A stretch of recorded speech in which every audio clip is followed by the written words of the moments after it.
Good morning. Ngasigi akoigi yumjagaisha numit ko yumjagaisha numit ki card ki message yengminarase ko yumjagaisha numit ahambada akoigi number ko number se 104 leire ko aduga akoigi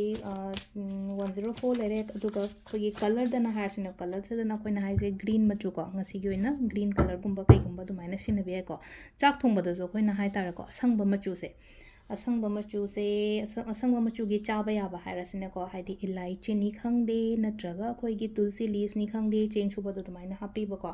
ado sida leire nimit ka chana nai na card su lothoe ko machu asangba ko ado sida leire ko hum sida gi amma khanbira se ko number 1 khansira number 2 khansira natraga number 3 khansira ko amma khala se ko ahamba khanba nga yenga se ko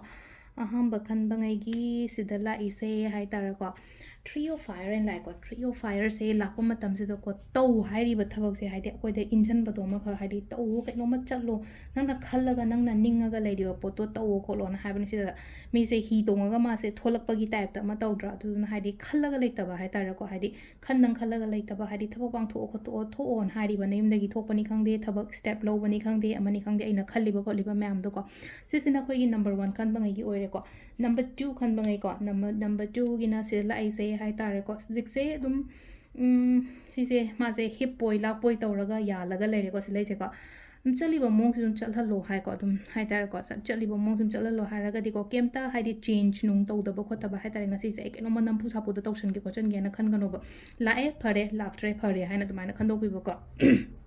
number 2 khan bangai yo na hai raga di number 3 ko hai di se da la e se number 3 gi oina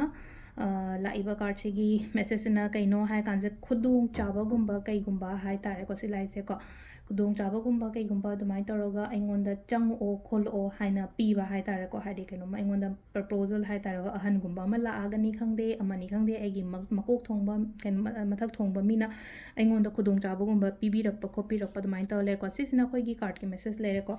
timings वाइ पेजे ngase ko timings na ki pung 5 ga minute 38 dagina pung 9 makhai phang lere ko adagi 8 ga minute 59 dena 13 ga minute 63 phang lere ko 2 ga minute 12 dena 5 ga minute 53 phang lere daram gina adu nungdang gina 3 ga minute 50 dena nungdang atheng bagi 13 ga minute 50 nithoi phawa ama lere ko aduga ama nungalam dai gina mu 2 ga minute 18 dena 3 ga minute ama phang lere ko sisina ko gi ngasi gi hoina Afaba timing ko adu se lere ko gi daily card message se ma'am thank you